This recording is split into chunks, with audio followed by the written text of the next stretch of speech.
Okay, friends, trust that you are going well this week. Can't believe I couldn't think of a couple of words there for a second. That was a bit horrifying, isn't it? I was thinking about taking the chair on tour again, but it is raining outside at the moment. Call me soft. I know that many of us would be grateful for the rain. I've stayed in my office. I'm not sure Jared or his bike will make an appearance today. I'm sorry if that causes you any disappointment as well. Been thinking around the nature of peace. What does it look like to experience or to encounter peace? We certainly don't feel like our world is at peace at the moment. Jared's just stuck his head around the corner here. So again, working hard. He's riding his chair today, not so much his bike. So I don't know what the challenge will be next week. If you can just break in through the roof, mate, that'd be great. The nature of peace. When things get interrupted, when things don't go according to plan, when things you thought you had clear all of a sudden get turned upside down, we feel like we no longer have peace. It's one of the great challenges of our lives is to know peace, to experience peace, to feel peace, to be at peace. And yet so many of us struggle with it. I find that my peace kind of gets wrestled from me over a period of time. I feel like I'm doing okay.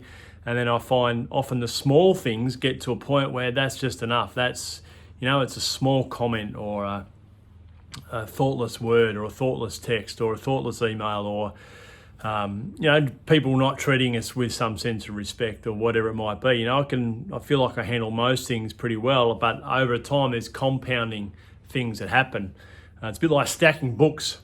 And if you try to stack books and you put a small book on the bottom and then you try and put the same size books and then you put a bigger book on top and then you put more books of various sizes, that stack is going to eventually fall because we haven't got something that's going to sustain it at the very bottom. And for me, this is it's been a great reminder that I need to come back and know my peace, to experience my peace, to surrender to the peace. And for me, that is in the person of Jesus. As Jesus goes through ministry, we're told in the Gospel of John, chapter 14, he says, in this world you're going to have a lot of trouble, but my peace I give to you. I did not give to you as the world gives. I think sometimes we look at peace and we look as if everything's going according to plan, if I've got everything in line, if I'm being successful, I can be at peace. And the reality is we know that that's not to be true because there's so many people who live discontent, unhappy lives despite all that we have around us. Sometime earlier, another author talks about the nature being tumultuous. There's waves crashing, there's earthquakes happening, all sorts. There's wars taking place all around him in his thought. He's struggling with so many things in his thinking and how he responds through life. And just at the end of this passage, at the end of this poem, if you like, he writes this one sentence, and many of us kind of take away and go, oh yes, I long for that. And he says this, be still and know that I am God. It's essentially the same thing that Jesus offers in the Gospel of John. My peace I give to you, and I give you me to know peace.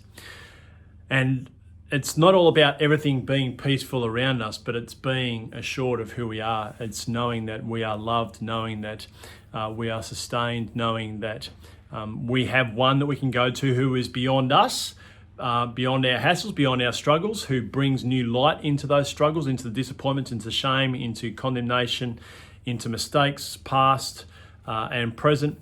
It is one who leads us to look beyond our current circumstances as well, because often we allow our circumstances to determine how we respond. And Jesus says, hey, there's always going to be circumstances around you. Actually, Jesus says, I'm moving towards my death, but my peace I give to you. Do not be troubled. Do not be afraid.